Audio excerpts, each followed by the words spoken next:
She had everything money could buy. Private jets, bulletproof limousines, a security team that cost more than most people's homes. Isabella Vreneth, CEO of Quantum Industries, was untouchable.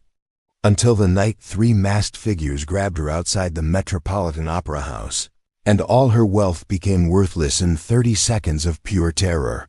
He had nothing left to lose.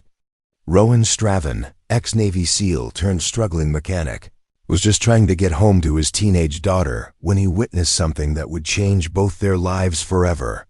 What happened next in that dark alley wasn't just a rescue. It was the beginning of an impossible partnership that would challenge everything they thought they knew about power, trust, and second chances.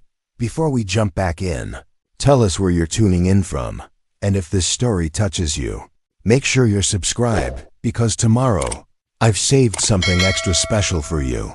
The champagne flutes clinked, like wind chimes in the marble-columned ballroom of the Grandshire Hotel.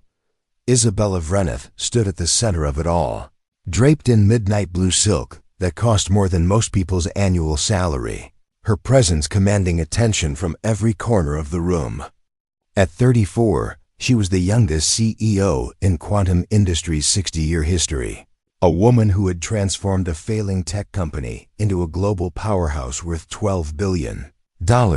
Tonight's charity gala was her territory. 500 of the city's most influential figures had gathered to bid on art pieces and write checks with more zeros than most people saw in a lifetime. Isabella moved through the crowd like a shark through water, elegant, predatory, and absolutely in control. The Moreau Foundation will receive $2.7 million tonight, whispered her assistant, Vesha Mornell, as she approached with updates on the silent auction. The board will be thrilled. Isabella nodded, her emerald eyes scanning the room with practiced efficiency. She had built her empire on reading people, on knowing exactly who wanted what and how much they were willing to pay for it. Her company's quantum computing systems powered everything from financial markets to space exploration, and she had personally negotiated every major contract that put them there. But power, Isabella had learned, was a double-edged sword. The higher you climbed, the more people wanted to see you fall. She excused herself from a conversation with the mayor and stepped onto the Va Hotel's private terrace, needing a moment away from the carefully orchestrated chaos inside. The cool October air felt good against her skin, and for just a moment, she allowed herself to breathe without performing. That's when she noticed them, three figures in dark clothing lingered near the service entrance, their positions too strategic to be coincidental. Years of corporate warfare had taught Isabella to trust her instincts, and right now every alarm bell in her head was screaming. She reached for her phone to call security, but before she could dial, a hand clamped over her mouth from behind. "Don't make a sound," a voice hissed in her ear. "Walk to the van nice and easy," Isabella's mind raced. Her security team was inside, believing she was safe among 500 witnesses. Her bulletproof car was parked in the VIP section, useless now. All her wealth, all her power, all her carefully constructed defenses had just evaporated in 3 seconds. The man holding her was strong, professionally trained. She could smell cigarettes and cheap cologne, could feel the calluses on his hands. This wasn't random. This was planned, precise, and very, very expensive. They forced her down a narrow alley behind the hotel, away from the main street where her security detail waited. The van sat there like a predator, its engine running, back doors open and waiting. Isabella's legs felt like lead, but she forced herself to move, forced herself to think. She had survived hostile takeover attempts, boardroom coups, and assassination attempts on her character. But this was different. This was her life, not just her career, hanging in the balance. "Faster," one of the men growled, shoving her forward. She stumbled in her heels, her mind calculating distances, escape routes, anything that might give her an advantage. But there were 3 of them, all armed, all clearly experienced. The lead man reached for the van's back doors, And Isabella knew with crystal clarity that once she got inside that vehicle, Isabella Vreneth would cease to exist. She would become a commodity, a negotiating chip, a problem to be solved by someone else's terms. For the first time in her adult life, all her money meant nothing. All her connections were useless. All her carefully built walls had crumbled, leaving her exposed and helpless in a dark alley with three men who saw her as nothing more than a payday. The irony wasn't lost on her. She had spent years acquiring everything she thought would make her untouchable, only to discover that touch was exactly what she needed most. As they reached the van, one of the men spoke into a radio. Package secured. Moving to secondary location. Package. That's what she had become.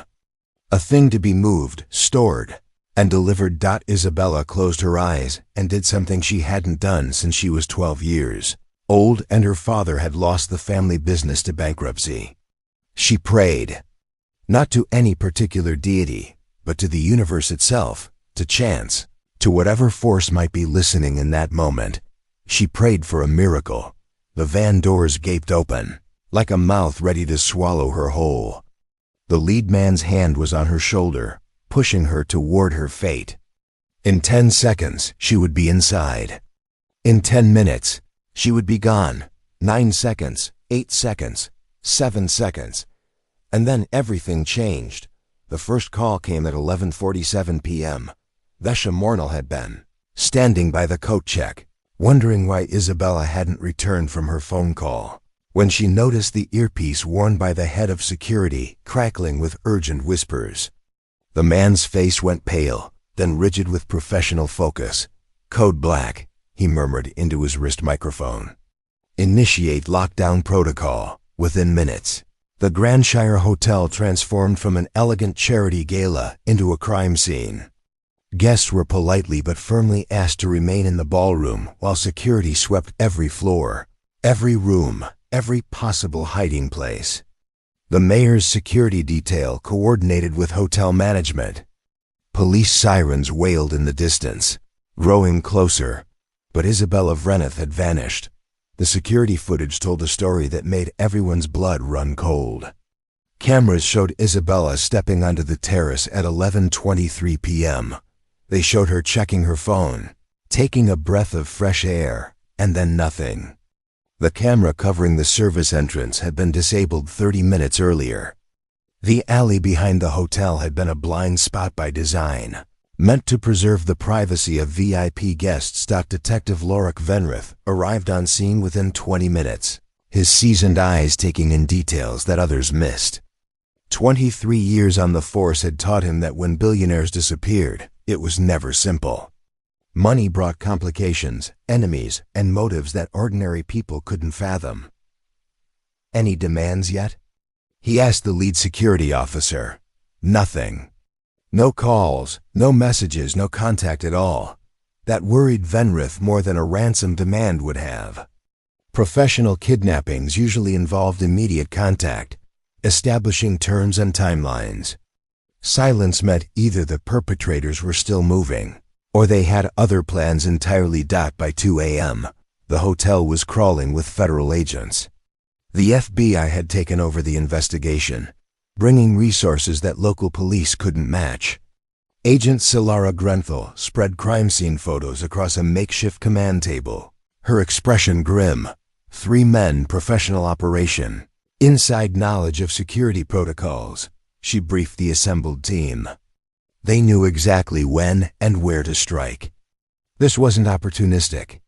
Someone paid good money for this. The guest list was a who's who of potential enemies. Corporate rivals who had lost billions in deals to Isabella's company. Foreign governments who had been outbid on military contracts. Investors who had been pushed out during hostile takeovers. The list of people with motives to hurt Isabella Vreneth could fill a phone book, but motives weren't leads. The van had been found abandoned in an industrial district 30 miles away, completely sanitized. No fingerprints, no DNA, no surveillance cameras in the area. It was as if Isabella had simply vanished into thin air. Vesha sat in the hotel lobby, her evening gown wrinkled and her makeup smeared from crying. She fielded calls from board members, investors, and media outlets, all demanding answers she didn't have. Quantum Industries' stock price had already begun to plummet in after-hours trading. Without Isabella's leadership, the company's future looked uncertain. She built everything herself, Vesha told Detective Venrith during her interview. No family, no close personal relationships, just the company. If something happens to her, thousands of people lose their jobs. Entire industries that depend on our technology could collapse. The pressure was immense. The mayor called every hour for updates. The governor's office had issued statements about pursuing all available resources. International business partners were threatening to pull contracts worth hundreds of millions if Isabella wasn't found safe, but the hours ticked by with no progress. Dawn brought no new leads, no breakthrough discoveries, no sudden insights that would crack the case wide open. Isabella Vreneth, one of the most recognizable faces in American business, had simply disappeared.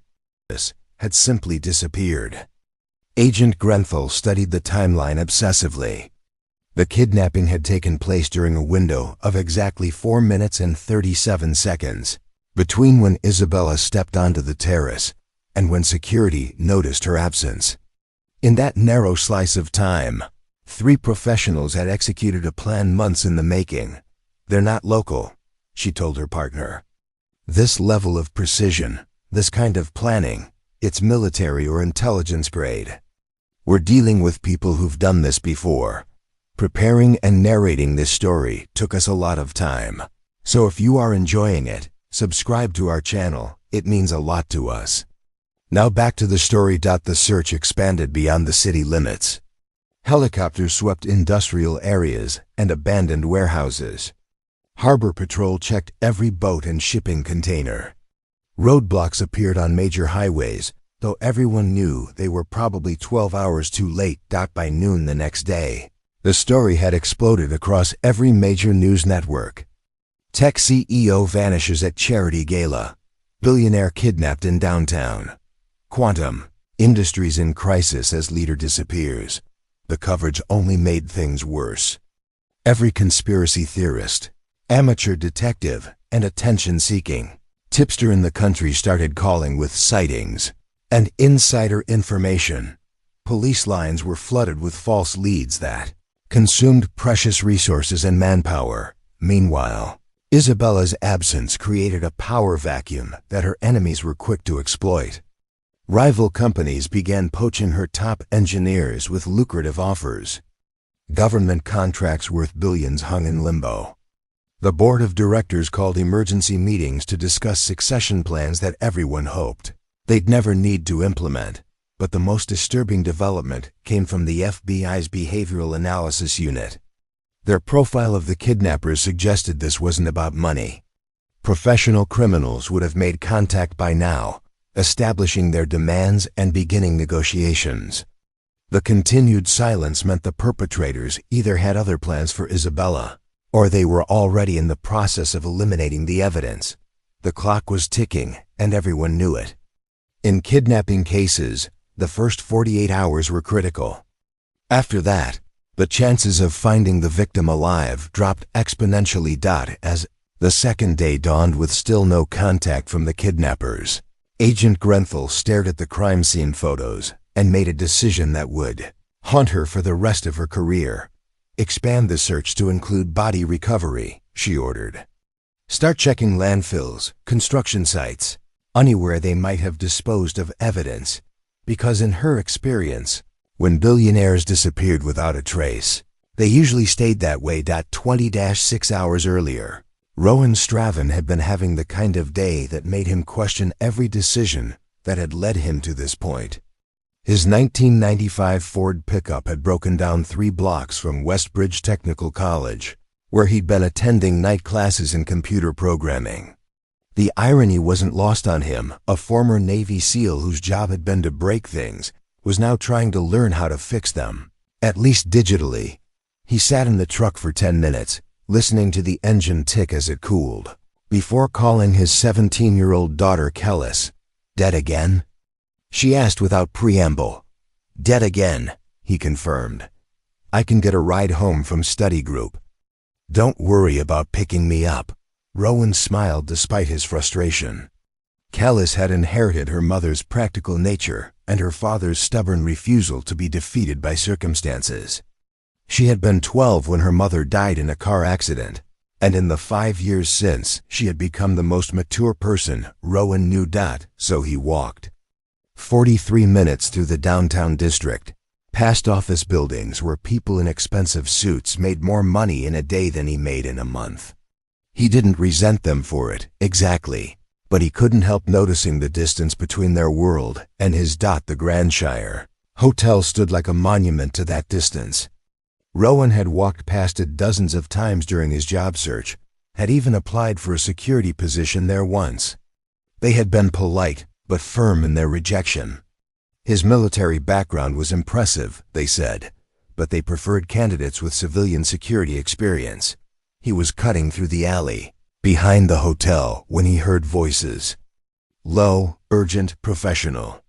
His training kicked in before his conscious mind could process what was happening. In the Navy, you learn to recognize the difference between normal conversation and operational communication. This was operational. Rowan pressed himself against the brick wall and peered around the corner. 3 men in dark clothing surrounded a woman in an evening gown. Even in the dim alley lighting, he could see the fear in her posture, the way her shoulders trembled despite her attempt to appear calm. One of the men was speaking into a radio. "Package secured." Moving to secondary location, Rowan's blood turned to ice. He had heard that phrase before, in briefings about hostage situations and extraction operations. These weren't muggers or opportunistic criminals. These were professionals. His mind calculated options, with the speed that had kept him alive through 3 combat deployments. 3 armed men, 1 hostage, narrow alley with limited escape routes. He was unarmed except for a pocket knife that would be useless against whatever weapons they were carrying. The smart play was to call 911 and hope police arrived in time. The safe play was to be a good witness and provide descriptions later. The logical play was to recognize that he was outnumbered and outgunned. Rowan had never been particularly smart, safe or logical. The woman was being pushed toward a van, its engine running, back doors open. In about 30 seconds, she would disappear forever. He had seen enough intelligence reports to know how these things ended. Professional kidnappings rarely involved ransom negotiations. They involved body disposal. So he moved. 20 years of military training compressed into 10 seconds of controlled violence. The first man never saw him coming, a sleeper hold applied with surgical precision, dropping him silently to the ground. The second man turned just in time to catch Rowan's elbow in his solar plexus, doubling him over before a knee to the face put him down permanently. The third man was reaching for his weapon when Rowan tackled him into the side of the van, the impact echoing through the alley like a gunshot. They hit the ground hard, Rowan using his weight advantage to pin the man while simultaneously disarming him. "Run!" he shouted to the woman. "Now!" But she didn't run. She stood frozen, watching him grapple with the third kidnapper, her eyes wide with shock and something else recognition. Not of him, but of the situation. This was a woman who understood crisis management, who had seen enough corporate warfare to recognize a battlefield when she found herself on one. Third man broke free and swung wildly at Rowan's head. Military reflexes kicked in, block, redirect, counter with devastating efficiency. The man dropped, unconscious before he hit the ground. Rowan stood breathing hard, adrenaline coursing through his system like electricity. Around him, 3 professional kidnappers lay motionless in various states of unconsciousness. The whole fight had lasted less than 2 minutes. He turned to the woman, expecting gratitude, or tears, or hysteria. Instead, she was studying him with the kind of analytical intensity usually reserved for business negotiations. "Are you hurt?" he asked. She shook her head, still staring at him. You're military, former Navy. Are you SEAL? It wasn't a question. Rowan nodded. Double quotes. Thank you, she said simply. Then, after a pause, on Isabella Vreneth, even Rowan, who rarely paid attention to business news, recognized the name. Quantum Industries. Billionaire CEO, one of the most powerful women in the country, and he had just saved her life in a dirty alley behind a fancy hotel. We should call the police, he said. Already done. She held up her phone. They're en route. Sirens wailed in the distance, growing closer. Within minutes, the alley would be crawling with police, FBI, and reporters. Rowan's quiet life was about to become very complicated. Mr. Straven, Isabella said, and he wondered how she had learned his name so quickly. I owe you a debt that I can never fully repay. You don't owe me anything. Anyone would have. No, she interrupted, her voice carrying the authority of someone used to being heard. Not anyone. Not like that. Not with that skill, and certainly not with that courage. The police cars rounded the corner, their lights painting the alley in red and blue strobes. Isabella stepped closer to him, close enough that he could smell her perfume beneath the scent of fear and adrenaline. I'm going to make you an offer, she said quietly. Something that will change your life and your daughter's life forever. But first, we need to get through this. As Detective Venrith approached with his notebook out and his questions ready, Rowan realized that his quiet existence had just ended. Whether he wanted it or not, he had just stepped into Isabella Vreneth's world. And from the look in her eyes, she had no intention of letting him step back out. The police station buzzed with activity that felt more like a war room than a precinct. FBI agents huddled around laptops, analyzing security footage frame by frame. Detective Venrith had commandeered the largest interview room for what had become an impromptu command center. And at the center of it all sat Rowan Straven, looking like he'd rather be anywhere else in the world. Walk me through it one more time, Agent Grenthal said, her pen poised over a legal pad already covered with notes. You were walking home from where? You were walking home from where? Westbridge Technical College. Night classes in computer programming, and you decided to cut through the alley because… Shorter route. I walk it twice a week. Rowan's answers were precise, military in their brevity. He had given the same account 4 times already, to 4 different investigators, and his story never varied by so much as a word. Agent Grenthal had interviewed hundreds of witnesses over her career, and she had never seen anyone more reluctant to be called a hero. 3 armed professionals, she continued. Military-grade equipment, coordinated operation, and you took them down barehanded. They weren't expecting resistance. Still, the level of skill required. I did what needed to be done.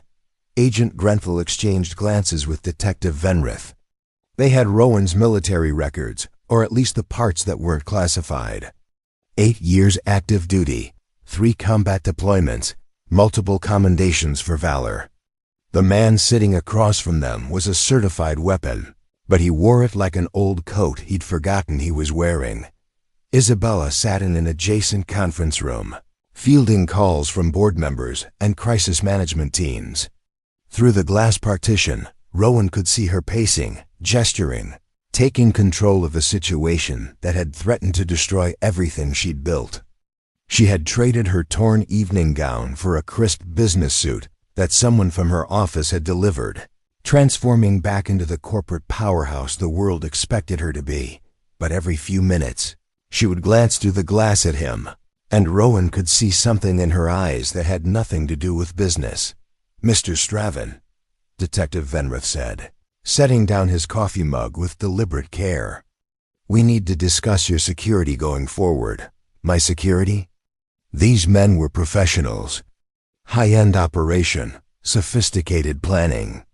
Someone paid a lot of money to take Ms. Vreneth, and you just cost them their investment. They might not be happy about that. Rowan had considered this possibility during the long hours of questioning. Military thinking had taught him to anticipate consequences, to plan for retribution. But he had a daughter to think about, a life to protect. What are you suggesting? Protective custody. Safe house until we can determine who ordered the kidnapping and whether they pose an ongoing threat. For how long? Could be weeks. Could be months. Rowan thought about Callus, probably asleep at home right now, unaware that her father had just appended their carefully ordered existence. She had a scholarship interview next week for a summer engineering program. She had friends' routines, a life that didn't include hiding from professional criminals. "I'll take my chances," he said. "Mr. Straven." I said no.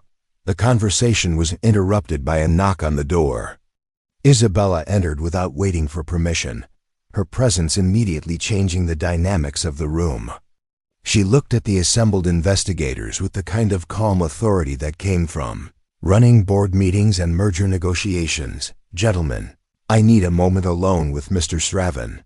Agent Grenfell started to protest, but Isabella's expression suggested that arguing would be futile.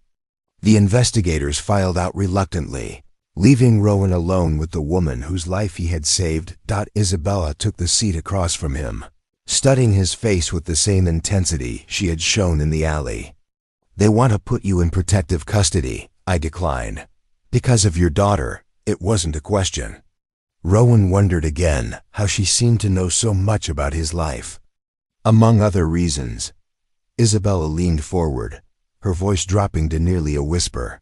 "The men who tried to take me tonight, they're not going to just disappear. Someone paid them, someone with enough resources to hire the best. And now you've interfered with their plans. I understand the risks, do you?" Her eyes flashed. "Because I don't think you understand who you're dealing with. I don't think you comprehend the level of danger you've just invited into your life." Rowan met her gaze steadily. "I've been in danger before. Not like this.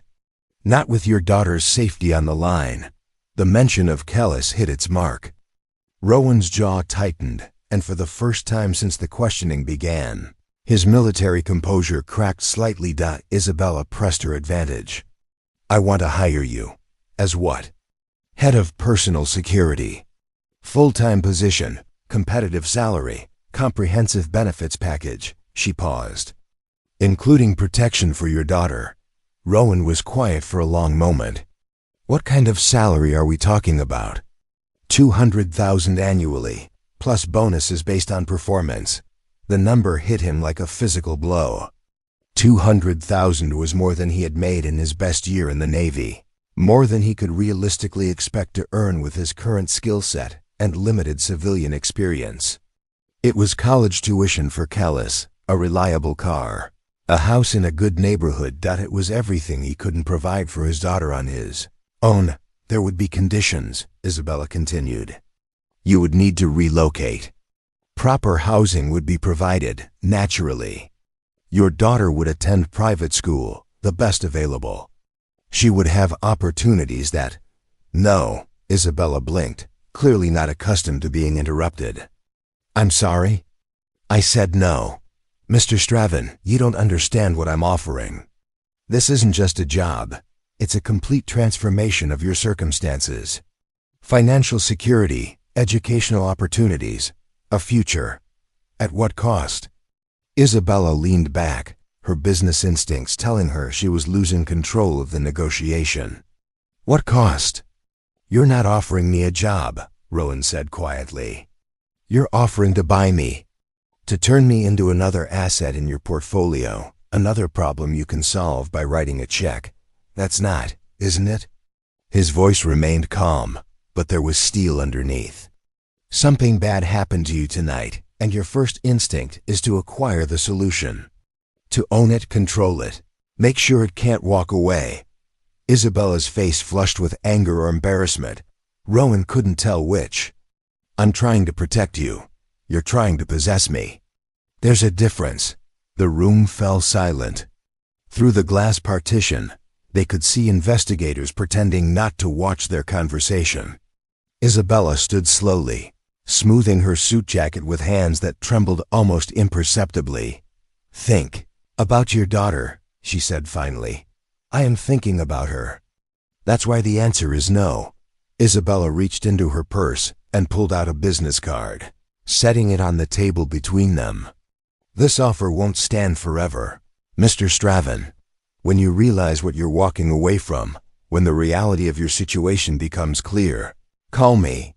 She walked to the door, then paused. And Mr. Straven? Be careful going home tonight. The men who tried to take me are still out there, and now they know who you are. After she left, Rowan sat alone in the interview room, staring at the business card. Isabella Vrentiff, Chief Executive Officer, Quantum Industries. Below her name was a personal cell phone number, written in elegant script. He picked up the card, studied it for a moment, then tore it in half. Isabella Vrentiff had built her empire on the principle that every problem had a solution, and every solution had a price. In her 12 years as CEO of Quantum Industries, she had never encountered a negotiation she couldn't win, a deal she couldn't close, or a person she couldn't convince to see things her way. Rowan Straven was proving to be an aggravating exception to that rule. She sat in her corner office 60 floors above the city, watching the morning news coverage of her heroic rescue with mounting frustration. Every channel was running the same story. Billionaire CEO saved by mysterious ex-Navy SEAL. Kidnapping plot foiled by chance encounter. Suspect still in custody, but not talking. What none of them mentioned was that her mysterious hero had turned down a life-changing offer without so much as considering it. The board meeting is in 10 minutes, Vesha announced from the doorway. They want to discuss increased security protocols. Isabella nodded absently, her attention focused on the file spread across her desk. She had called in favors from private investigators, corporate security firms, and old contacts in government agencies. What she had learned about Rowan Straven only deepened her frustration. Enlisted in the Navy at 18. Graduated top of his class from basic underwater demolition, SEAL training. Served with distinction in Afghanistan and Iraq. Married his high school sweetheart, had a daughter. Left the service after his wife's death to focus on single parenthood. Currently worked part-time as a maintenance supervisor at a shipping warehouse while attending night school for computer programming. On paper, he was exactly what she had assumed. A man struggling to make ends meet, raising a daughter on his own, facing a future limited by his lack of civilian credentials. The kind of person who should have jumped at the opportunity she offered. But the psychological profile painted a different picture. Multiple commendations for refusing to abandon wounded teammates under fire. A record of turning down promotions that would have taken him away from active duty. A man who consistently chose principle over advancement, loyalty over personal gain. Stubborn, she muttered. Ma'am? Vesha asked. Nothing.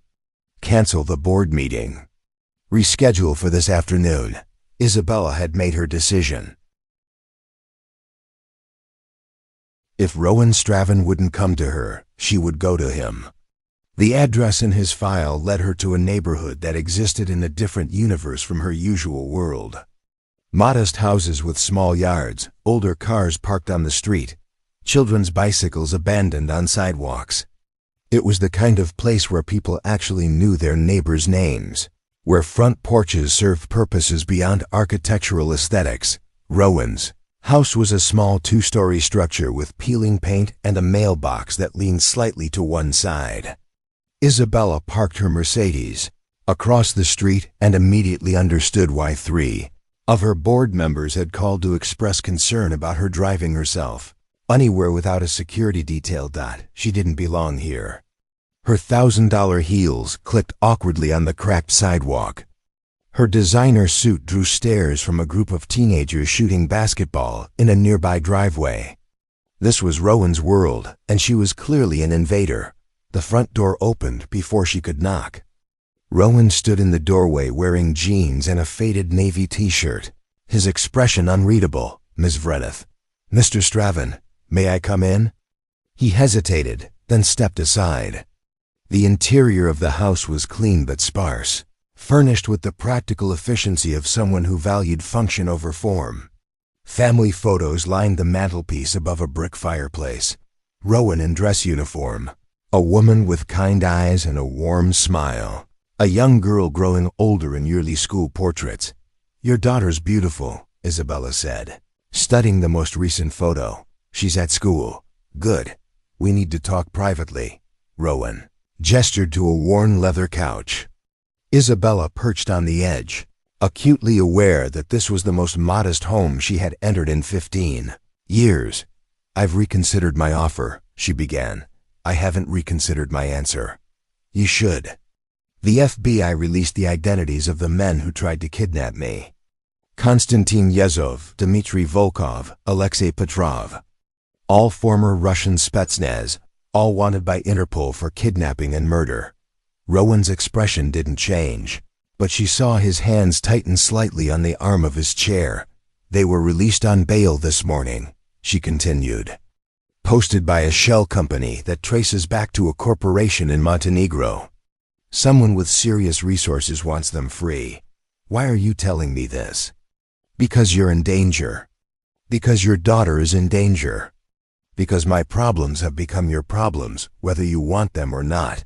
Isabella reached into her purse and pulled out a tablet, showing him surveillance footage from the courthouse. 3 men in expensive suits walking out of jail, their faces hard and professional. "They know who you are, Rowan. They know where you live, where your daughter goes to school, where you work. And in their world, witnesses don't get to walk away." For the first time, she saw fear flicker across his features. Not for himself, but for his daughter. She pressed her advantage. "I'm not trying to buy you," she said softly. "I'm trying to save you." Rowan was quiet for a long moment, studying the surveillance footage. When he spoke, his voice was carefully controlled. "What exactly are you proposing?" "Full protection for you and your daughter. Relocation to a secure facility until this is resolved. And yes, employment, because you'll need income and purpose while you're in hiding. For how long?" "However long it takes." "And if I refuse?" Isabella met his eyes. "Then I suggest you teach your daughter how to watch for surveillance, how to vary her routes to school, how to recognize potential threats. Because those men aren't going to forget what you did to them." Rowan stood and walked to the window, looking out at the street where Isabella's Mercedes sat like a neon sign announcing her presence. A normal life, Isabella realized, watching him process the impossible choice she was forcing him to make. "You could have sent a representative," he said without turning around. "Could have made this offer through lawyers or security consultants. Why come yourself?" The question caught her off guard. Isabella had been asking herself the same thing during the drive over, and she wasn't entirely comfortable with the answer. "Because this isn't business," she admitted. "What you did for me, what you risked, it was personal. And my response needs to be personal too." Rowan turned to face her. "You don't owe me anything." "Yes, I do. Those men would have killed me. And you stopped them knowing it would put you and your daughter at risk. That's not a debt I can repay with money. Then how do you repay it?" Isabella stood, smoothing her skirt with hands that shook slightly. "By making sure you don't regret saving my life." As she reached the door, Rowan's voice stopped her. "Ms. Vreneth." She turned. "If I agree to this, if I take your offer, I want your word that my daughter's safety comes first. Before your company, before your security, before everything else." Isabella nodded. "You have it, and I want to meet your head of security, review all protection protocols, approve all arrangements before we make any moves." "Agreed. And if at any point I decide this isn't working, if I want out, you let us go. No contracts, no obligations, no consequences." Isabella hesitated. Once Rowan entered her world, extraction would be complicated and dangerous. But she could see from his expression that this was non-negotiable. "You have my word." Rowan walked to the mantelpiece and picked up the most recent photo of his daughter. studying it with the expression of a man memorizing something precious before putting it away. When do we start? The Meridian Tower complex stood like a fortress of glass and steel on the outskirts of the city, its 42 stories gleaming in the afternoon sun. Unlike the urban chaos of downtown, this was a planned community of luxury condominiums, corporate offices, and high-end retail spaces, all surrounded by landscaped grounds and discreet security checkpoints. Rowan sat in the passenger seat of an armored SUV, watching the approaching towers with the analytical eye of someone trained to assess defensive positions. The complex was impressive from a security standpoint. Limited access points, clear sight lines, multiple layers of protection between the outside world and the residential floors. "Top floor is yours," Isabella said from beside him, following his gaze. 3 bedrooms, full kitchen, private elevator access. Your daughter will have her own space, and there's a study area for homework. What about school? Ashford Academy has agreed to accept her as a transfer student. It's only 20 minutes from here, and they have an excellent computer science program. Rowan turned to study Isabella's profile. In the 3 days since he had agreed to her protection arrangement, she had orchestrated his entire life transition with the efficiency of a military operation. His house was being watched by private security. His belongings were being packed and moved by a discreet service. Even his night school transcripts were being transferred to a program closer to Meridian Tower. "You move fast," he observed. "When people's lives are at stake, delay equals danger." The SUV pulled up to a private entrance where 2 men in expensive suits waited beside a service elevator. Isabella's head of security, Marcus Tharvin, was a former Secret Service agent whose calm professionalism reminded Rowan of his old commanding officers. His partner, Calvin Dravik, had FBI credentials and the hyper-vigilant posture of someone who trusted no one completely. "Perimeter is secure," Tharvin reported as they exited the vehicle. "Surveillance teams are in position, and we've run background checks on all building staff who might have access to the residential floors." Isabella nodded briskly. "Any word from Agent Grenthal about our Russian friends?" "Still out on bail. Their lawyers filed motions to have the charges reduced to simple assault. Apparently, they're claiming the kidnapping was actually a case of mistaken identity." Rowan felt his jaw tighten. "Mistaken identity? Rich men with good lawyers," Dravik said with disgust. "They'll claim they thought Ms. Vreneth was someone else, that the whole thing was a misunderstanding. Without evidence of premeditation or conspiracy, the DI might have trouble making the serious charges stick." The elevator ride to the 40th floor was silent, each person lost in their own thoughts. When the doors opened, Rowan found himself in a foyer that was larger than his living room at home. Floor-to-ceiling windows offered panoramic views of the city, and the furniture looked like it belonged in a museum rather than someone's home. "This is temporary," Isabella said, perhaps sensing his discomfort. "Until we can determine the scope of the threat against us." That double quotes us. Rowan noticed the pronoun choice but didn't comment. Instead, he walked to the windows and studied the view, automatically cataloging escape routes and potential sniper positions. "Force of habit," he said when he realized Isabella was watching him. "Good habits. That's why you're here." Tharvin cleared his throat. "If I may, sir, I'd like to review our security protocols with you. Your military background means you understand threat assessment better than most civilians." For the next hour, they discussed contingencies and procedures with the thoroughness of a military briefing. Rowan found himself impressed by the level of planning Isabella's team had implemented. Every detail had been considered, from emergency evacuation routes to communication protocols in case of separation. "What about my daughter?" Rowan asked. "What happens when she's at school, with friends, living her life?" "Discreet protection," Isabella replied. "She never see them, never know they're there, but trained professionals will be watching. For how long?" "However long it takes." "However long it takes." The answer was unsatisfying, but Rowan understood the reality of their situation. Professional criminals didn't operate on convenient timelines, and Isabella's wealth made her a permanent target for people who saw kidnapping as a lucrative business model. That evening, Callis arrived with 2 suitcases and the bewildered expression of a teenager whose life had just been upended without explanation.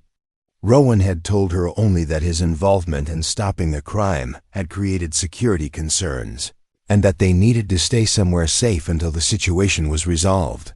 "This is temporary," he assured her as she explored the apartment's multiple bedrooms. "Dad, this place probably costs more per month than you make in a year. It's not about money.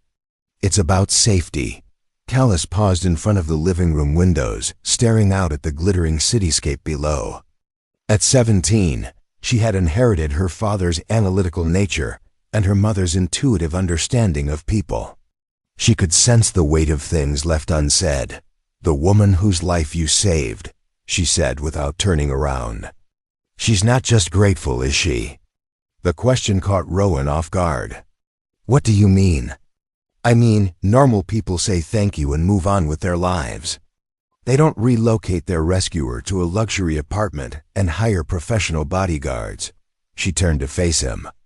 "So either the threat is a lot worse than you're telling me, or there's something else going on."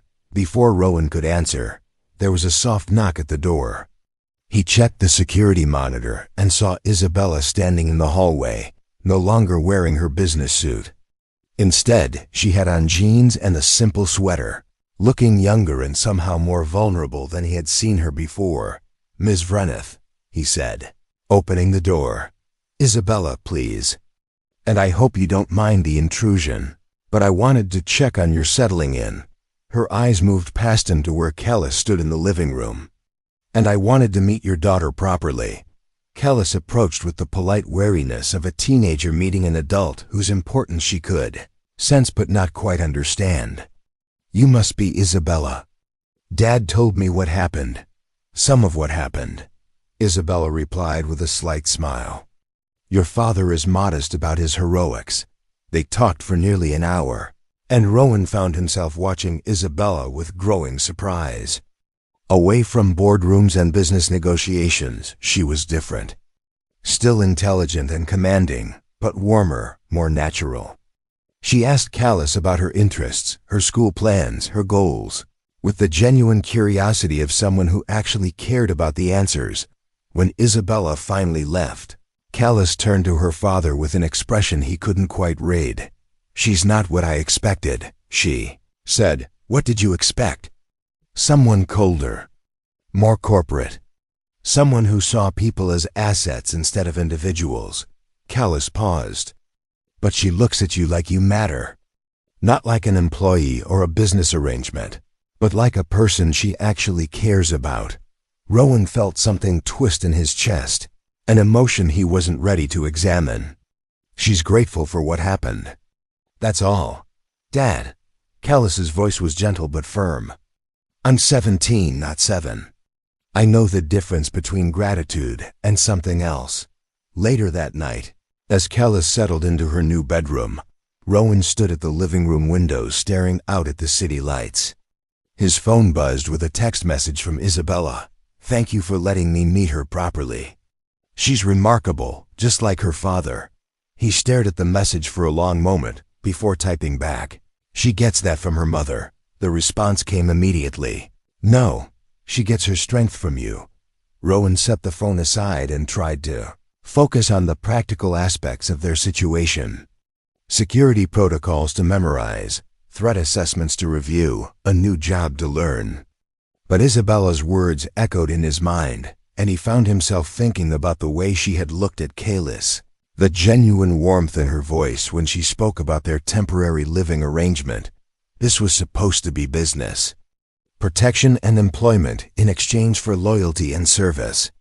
But somewhere in the space between professional obligation and personal gratitude, something else was growing, something that made their temporary arrangement feel increasingly permanent, and their professional relationship seem like a foundation for something much more complicated. 3 weeks into their new arrangement, Rowan had established a routine that balanced his security duties with the surreal luxury of their temporary life. He woke at 05:00 for PT in the building's private gym, reviewed overnight security reports over coffee, and briefed Isabella's protection detail before she left for the office. Evenings were spent helping Callis with homework and trying to pretend that living in a penthouse apartment was normal. It was during one of these evening homework sessions that everything changed. Isabella had arrived home later than usual, her typically immaculate appearance showing signs of strain. Her jacket was wrinkled, her hair slightly disheveled, and there was a tightness around her eyes that spoke of difficult decisions and long meetings. Hostile takeover attempt, she explained when Rowan asked if everything was all right. Blackwater Consortium has been buying up shares through shell companies for months. They made their move today. Callis looked up from her calculus textbook. How hostile are we talking? Isabella managed a tired smile. The kind where they try to remove me as CEO and strip the company for parts. Can they do that? Callis asked. If they acquire enough voting shares, yes. They can do whatever they want. Rowan watched Isabella pour herself a glass of wine with hands that shook almost imperceptibly. He had seen enough combat stress to recognize someone operating on adrenaline and caffeine, pushing through exhaustion by sheer force of will. When's the last time you ate? He asked. Isabella paused, wine glass halfway to her lips. I had coffee this morning. That's not food. I'll order something later. No, Rowan said, standing up. You'll eat now. He moved to the kitchen and began pulling ingredients from the refrigerator. Cooking had been one of the skills he'd learned out of necessity after his wife's death, and over the years it had become something approaching competence. You don't have to, Isabella began. Sit down, he said without looking up from the cutting board. You're running on empty, and making decisions when you're exhausted is how mistakes happen. Isabella sat at the kitchen island, watching him work with the same analytical intensity she brought to business negotiations. You cook. Callis would have starved otherwise. Hey, Callis protested from the living room. I can make toast. Burning bread doesn't count as cooking, Rowan called back. Isabella laughed, and the sound was so unexpected, so genuine, that Rowan found himself smiling as he worked. When was the last time he had heard her laugh like that? When was the last time he had wanted to? Tell me about the takeover, he said. Seasoning chicken breasts with practiced efficiency. Blackwater specializes in acquiring tech companies and selling off their intellectual property. They don't care about employees, innovation, or long-term growth. They want our quantum computing patents so they can license them to the highest bidder. How do you stop them?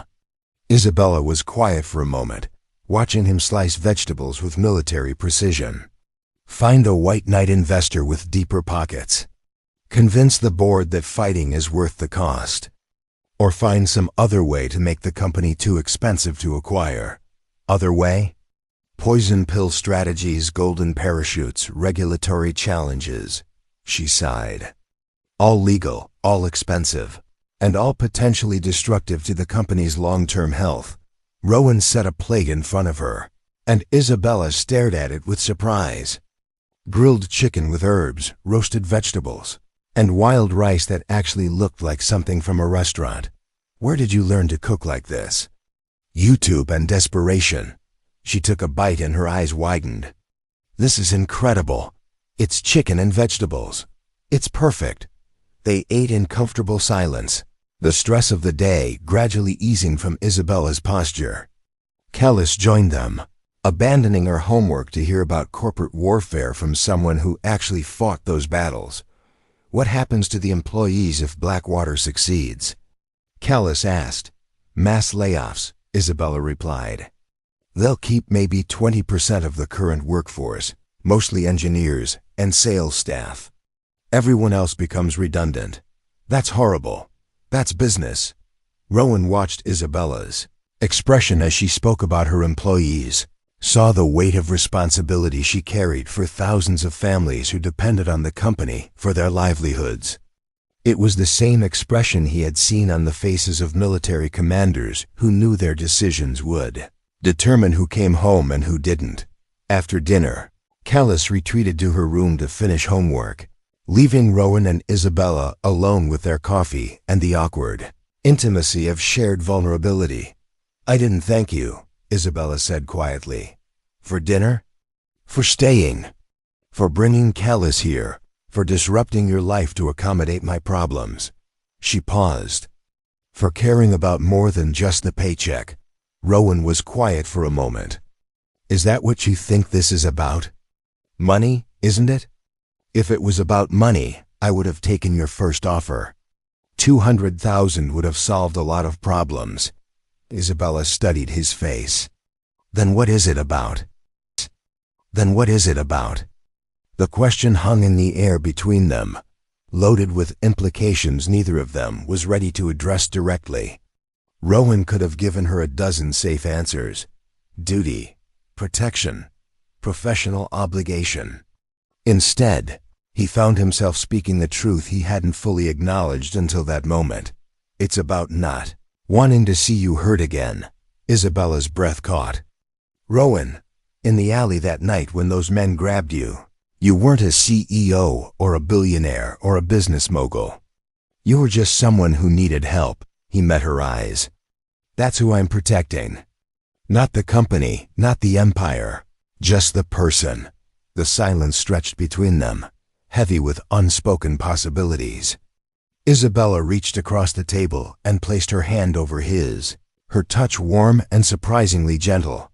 "I haven't had someone care about just the person in a very long time," she whispered. "That's not my fault." She laughed softly. "No, it's not. But it makes this complicated. This?" Isabella gestured at the space between them. "Whatever this is becoming." Before Rowan could respond, his phone buzzed with an emergency alert from the security system. He checked the message and felt his blood turn cold. "We need to go, now." "What's wrong?" "Perimeter breach at your office building. 3 men matching the description of our Russian friends were spotted in the parking garage 15 minutes ago." Isabella paled. "They're going after the company. They're going after you. The office is where you spend most of your time, where you're most predictable." Rowan was already moving, checking his weapon and calling for backup. "Tharvin, I need immediate response teams at Quantum Industries. Potential hostile contact." As they prepared to leave, Isabella caught his arm. "Rowan, if something happens to me, nothing's going to happen to you. But if it does, I need you to know that these past few weeks, having you and Callis here, it's been the most normal I've felt in years." He looked at her then, really looked, and saw past the executive armor to the woman underneath. Vulnerable, frightened, but trusting him with her life in a way that went beyond any employment contract. "Nothing's going to happen to you," he repeated. "I won't let it." But as they descended toward the parking garage and the waiting security team, Rowan couldn't shake the feeling that their peaceful interlude was ending, and that whatever came next would test both their professional arrangement and the growing personal connection neither of them was ready to name. The attack came at 2:47 a.m. on a Tuesday, swift and professional, and designed to send a message that no amount of security could guarantee safety. Rowan woke to the sound of his phone buzzing with urgent alerts from the building security system. Before he was fully conscious, military training had him reaching for the weapon he kept in the nightstand drawer, his mind automatically shifting into combat mode. "Callis," he called quietly, moving toward her bedroom. "Wake up. We need to move." His daughter was already sitting up in bed, alert and frightened. "What's happening?" "Security breach." "Get dressed, grab your go-bag.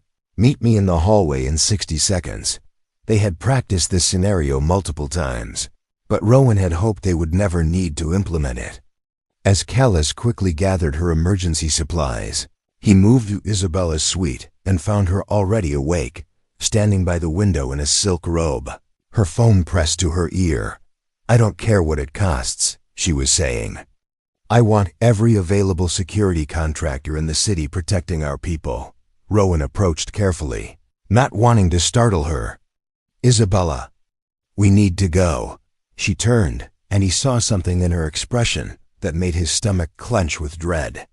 They didn't come here, she said quietly. They went after the company. What do you mean? Quantum Industries. Someone set off explosive devices in 3 different locations simultaneously.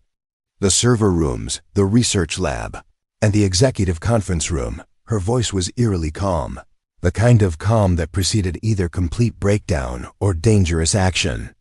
Preliminary estimates suggest the damage will cost somewhere between $50 and $100 million to repair. Rowan felt the pieces clicking together in his mind. This wasn't random destruction. This was strategic. Blackwater Consortium issued a statement 20 minutes ago. They're concerned about the company's ability to maintain security protocols and protect valuable intellectual property. They're calling for an emergency board meeting to discuss leadership changes. The takeover. They orchestrated this. Paid our Russian friends to create exactly the kind of crisis that would justify removing me as CEO. Isabella's hands clenched into fists. They're using my own security concerns against me. Marcus Tharvin appeared in the doorway, his expression grim. Ma'am, we need to relocate immediately. Intelligence suggests this was phase 1 of a coordinated operation. Phase 1 of what? Rowan asked. The building security team found evidence of surveillance equipment installed in the parking garage. Someone's been monitoring our movements for weeks, learning our patterns. Tharvin's voice was tight with professional anger. They know when you come and go, what routes you take, how our security operates. Isabella moved to her bedroom to dress, her movements sharp and efficient. When she emerged 5 minutes later in dark jeans and a tactical jacket, she looked like someone preparing for war. Where are we going? Kellis asked as they gathered in the foyer. Safe house in the mountains, Tharvin replied. Completely off-grid, no electronic signatures, no predictable access patterns. As they waited for the armored vehicles to arrive, Isabella pulled Rowan aside. I need you to know that this isn't what I intended when I asked you to work for me. What do you mean? I meant to protect you and Kalis, not drag you deeper into my war. Her voice was quiet but intense. Blackwater isn't just trying to acquire my company. They're trying to destroy everything I've built, everyone who matters to me, including us. Especially you.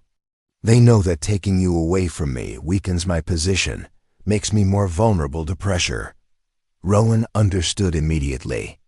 By accepting Isabella's protection, he had made himself a target. By growing closer to her, he had become a weapon that could be used against her. We can leave, he said. Take Kellis somewhere safe. Let you handle this business problem without worrying about us. Isabella's response was immediate and fierce. No, Isabella, no, she repeated. I won't let them drive you away. I won't let them take away the only good thing that's happened to me in years. The admission hung between them, raw and honest. Before Rowan could respond, Tharvin signaled that their vehicles had arrived. The safe house was a fortified cabin nestled in dense woods 2 hours outside the city. Solar panels provided off-grid power, satellite dishes maintained encrypted communications, and motion sensors created an invisible perimeter around the property. It was the kind of place where people disappeared when they needed to become ghosts. For 3 days, they lived in a state of suspended animation. Isabella conducted business through encrypted video calls, coordinating legal challenges to Blackwater's takeover attempt while managing the crisis at her damaged facilities. Rowan maintained security protocols and tried to keep Kellis occupied with online classes and books, but the isolation and constant threat assessment was wearing on everyone. I'm tired of being afraid, Kellis announced on their 4th evening, looking up from her laptop where she had been working on college application essays. I'm tired of living like we're criminals hiding from the law. Isabella paused in her review of legal documents. I know this is hard. It's not hard, it's insane, Kellis continued. We're hiding in the woods because some business executives hired criminals to blow up your building. That's not normal. That's not something that should happen in civilized society. Rowan saw the anger in his daughter's eyes, the frustration of a young person whose future had been hijacked by adult conflicts she couldn't control. None of this is your fault, Isabella said quietly. And it's not yours either, Kellis replied. But somehow we're all paying the price for other people's greed. That night, as Kellis slept in the cabin's loft bedroom, Rowan and Isabella sat by the fireplace, the weight of their situation settling over them like smoke. She's right, Isabella said. This isn't fair to either of you. Life isn't fair. That's the first lesson the military teaches you. But this is my choice to fight, not yours. You shouldn't have to sacrifice your daughter's sense of security for my business problems. Rowan studied Isabella's profile in the firelight. Is that what you think this is? Your business problems? Isn't it? Isabella, they tried to kidnap you. They hired foreign criminals to physically take you against your will. This stopped being about business the moment they put their hands on you. She turned to look at him, and in her eyes he saw something that made his chest tighten.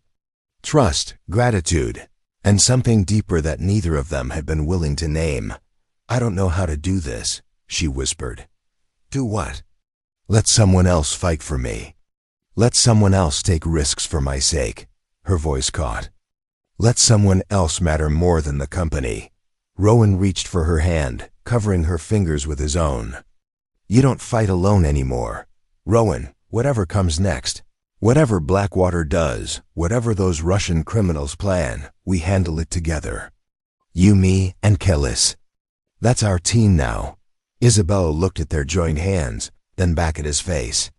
That sounds like more than a professional arrangement. Sounds like more than a professional arrangement. It is more than a professional arrangement. The admission settled between them like a promise, changing the fundamental nature of everything they had built together.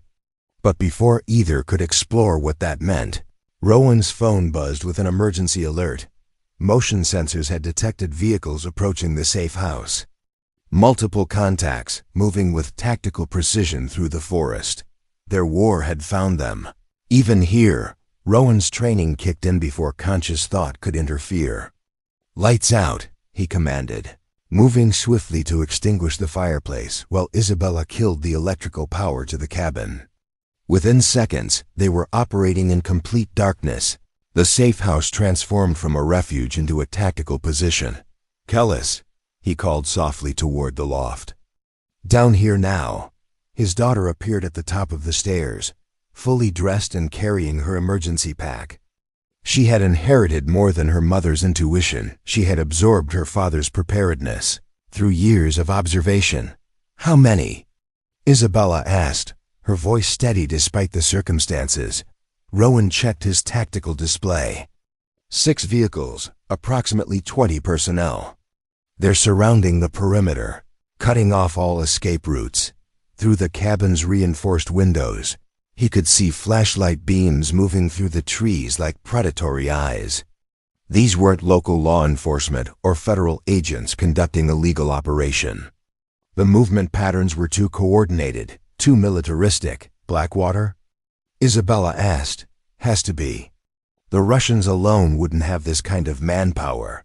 Tharvan's voice crackled through their encrypted radio system. Command, this is Overwatch. I'm in position on the ridge with Calvin. We count 22 hostiles, full tactical gear, military-grade weapons. This isn't a capture operation. They're equipped for elimination. The implication hit Rowan like a physical blow. Blackwater had decided that Isabella was too dangerous to merely remove from her company. They wanted her permanently out of the picture, along with anyone who might complicate their narrative. Options? He asked Tharvan, limited. They have us surrounded, but the terrain favors defense if we can hold our position. Problem is, they're not interested in a siege. Thermal imaging shows they're preparing for assault. Isabella moved to the weapons cache they had hoped never to need. What's our realistic chance of fighting our way out? Rowan didn't sugarcoat the assessment. Against 22 professionals with superior numbers and equipment? Maybe 15%. And if we surrender? 0% survival probability. Callus looked between them, her young face pale but determined. So we fight? No, Rowan said immediately. You're not fighting anything, Dad. This isn't negotiable. Isabella was studying the tactical display with the same intensity she brought to corporate strategy sessions. There's another option, she said quietly. Rowan saw the direction of her thinking and immediately rejected it. No, you don't know what I'm going to suggest. You're going to suggest surrendering yourself to draw them away from us. And the answer is absolutely not. Isabella's smile was sad but determined. It's the only logical solution. They want me, not you or Callus. If I walk out there, they'll take me and leave you alone. They'll kill you, maybe, but they'll definitely kill all of us if we stay here. Callus stepped forward, her voice cutting through their argument. What if there was a fourth option? Both adults turned to her. What kind of fourth option? Rowan asked. What if they couldn't find us? Isabella frowned. We're surrounded, Callus. There's nowhere to go. Actually, there is. Callus moved to her laptop and pulled up what looked like building schematics. I've been studying the cabin's construction while we've been here. This place was built during the Cold War as a government safe house. It has features that aren't on any current blueprints. She highlighted a section of the cabin's foundation. Underground tunnel system, designed for emergency evacuation. The entrance is hidden behind the root cellar, and it connects to a cave system that exits about 2 miles from here. Rowan stared at his daughter with a mixture of pride and terror. How did you discover this? I hack things for fun, remember? I pulled the original construction documents from an archived government database. She looked between them. The tunnel's been sealed for decades, but I think we could break through. Isabella was already moving toward the root cellar. Show me. They descended into the cabin's lower level, where Callus directed them to what appeared to be a solid stone wall. But closer inspection revealed hairline cracks that suggested a hidden door. It opens from this side, Callus explained, pointing to a section where the mortar was slightly different in color. But once we're through, we need to reseal it somehow. I can handle that, Rowan said, examining the mechanism. But this tunnel hasn't been used in 40 years. We don't know if it's stable, if it's flooded, or if it even connects to anything useful. We know staying here means dying, Isabella replied.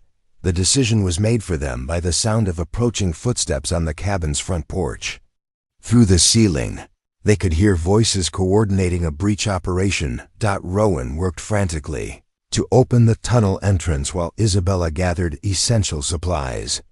Within minutes, they had created an opening large enough for a person to crawl through.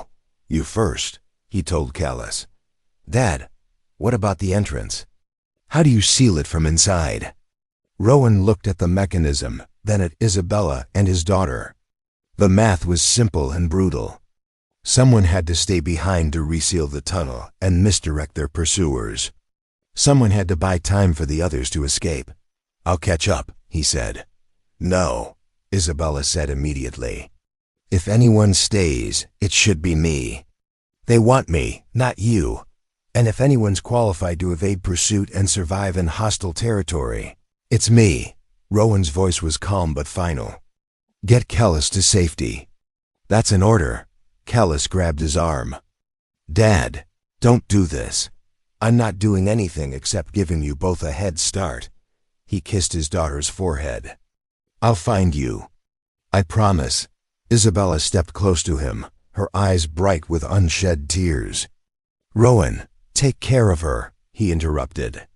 And when this is over, when Blackwater is destroyed and those Russian criminals are in prison, find me. Where? You'll know where. The sound of breaking glass from upstairs ended their conversation. Rowan pushed them toward the tunnel entrance, sealing the opening behind them as the first tactical team breached the main floor above. As He prepared to face 22 professional killers with nothing but his training and the fierce determination to protect the two people who had become his entire world. Rowan Straven realized that some sacrifices weren't about dying for someone. Sometimes they were about living long enough to fight your way back to them. 10 months later, Rowan stood in the gleaming lobby of the newly rebuilt Quantum Industries headquarters, watching Isabella address a crowd of investors, employees, and media representatives. The woman at the podium bore little resemblance to the terrified victim he had rescued from a dark alley, or even the exhausted executive who had cooked dinner with him in a luxury apartment. Isabella commanded the room with quiet confidence, her voice steady as she announced the formation of the Straven Foundation for Corporate Security Reform. Too many companies today operate without adequate protection for their employees and stakeholders, she said, her eyes finding his in the crowd. Too many criminals believe that corporate warfare justifies violence against innocent people. The Straven Foundation will provide security consulting, threat assessment, and protection services to businesses that cannot afford their own comprehensive safety programs. The name choice still surprised him.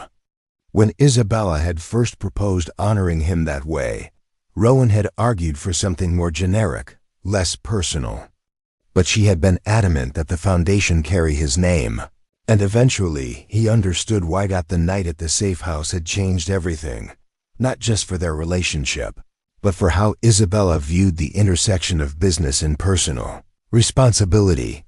Rowan's survival of that confrontation had been equal parts military training, tactical thinking, and pure stubborn refusal to die before seeing his daughter and Isabella again. The details were classified now, part of an ongoing federal investigation into Blackwater Consortium's criminal conspiracy. But the outcome was public record: 22 mercenaries arrested, Blackwater's leadership facing federal charges, and Isabella's company stronger than ever. The tunnel system that Kellis had discovered had indeed connected to a cave network, allowing Isabella and his daughter to emerge 2 miles away, where Tharvin and Calvin were waiting with backup. By the time FBI tactical teams had surrounded the safe house, Rowan had already neutralized 6 attackers and was using the cabin's defensive advantages to hold off the rest. He turned a potential massacre into a tactical nightmare for them. Agent Grenthal had explained during the debriefing. Professional criminals expect easy targets, not a one-man army with nothing to lose. But Rowan knew that truth was simpler than that.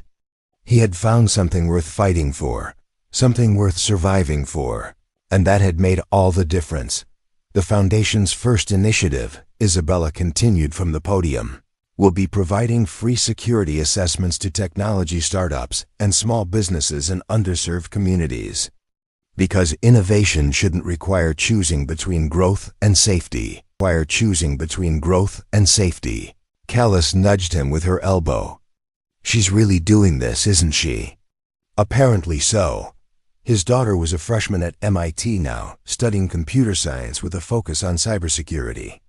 Her discovery of the tunnel system had been the beginning of a fascination with hidden networks and protective systems. She spent her weekends consulting for the Foundation, helping design digital security protocols that complemented their physical protection services. "Dad," she said quietly, "when are you going to ask her?" Rowan glanced at his daughter, then back at Isabella. "Ask her what?" "Don't play dumb. You've been carrying that ring around for 3 weeks."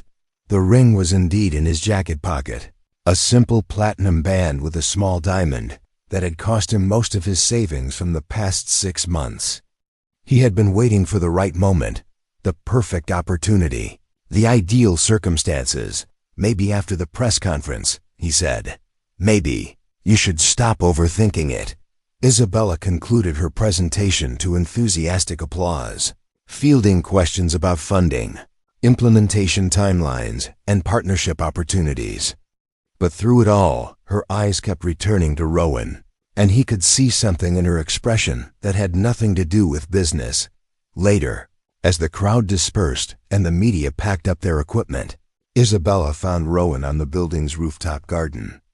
The space had been redesigned since the bombing, transformed into a memorial garden for the 3 security guards who had died protecting the building that night. Nervous? He asked. Terrified, she admitted. Starting a foundation is almost as scary as running from mercenaries through underground tunnels. Almost. She laughed, moving to stand beside him at the railing overlooking the city. Sometimes I can't believe this is real. 6 months ago, I was so focused on protecting what I had built that I nearly lost everything. Now I'm giving away millions to help other people protect what they're building. You're not giving it away. You're investing in something bigger. Isabella turned to study his profile. Is that what you think this is? An investment? I think this is you becoming the person you were always meant to be. The words hung between them, heavy with meaning. Isabella reached for his hand, their fingers intertwining with the easy familiarity of 2 people who had learned to trust each other. Completely. Rowan, she said softly, I need to tell you something. What? I love you. Not because you saved my life, not because you protected my company, but because you saw something in me worth saving when I couldn't see it. Myself. Rowan felt the ring box pressing against his ribs through his jacket pocket. All his careful planning, all his waiting for the perfect moment, suddenly seemed ridiculous. Isabella, he said, turning to face her fully. Yes? Instead of retrieving the ring, instead of dropping to one knee, instead of delivering the speech he had practiced, Rowan simply cupped her face in his hands and spoke the truth. Marry me. Her smile was radiant, transformative, the kind of smile that made everything else fade into background noise. Yes, just like that. Just like that. As they kissed overlooking the city they had both learned to call home, Rowan reflected on the strange journey that had brought them together. A random act of violence had introduced them, mutual necessity had bound them, and shared adversity had forged them into something unbreakable. But it was love, quiet and steady and earned through 1,000 small choices, that would sustain them for whatever came next. The Straven Foundation would go on to protect hundreds of businesses and thousands of employees over the coming years. Isabella would transform from a corporate titan into a philanthropist whose work saved lives on a scale that dwarfed her previous achievements. And Rowan would continue doing what he had always done, protecting the people who mattered, one life at a time. Because sometimes the greatest legacy isn't what you build for yourself, but what you build for others to inherit. Up next, you've got 2 more standout stories right on your screen. If this one hit the mark, you won't want to pass these up. Just click and check them out. And don't forget to subscribe and turn on the notification bell so you don't miss any upload from us.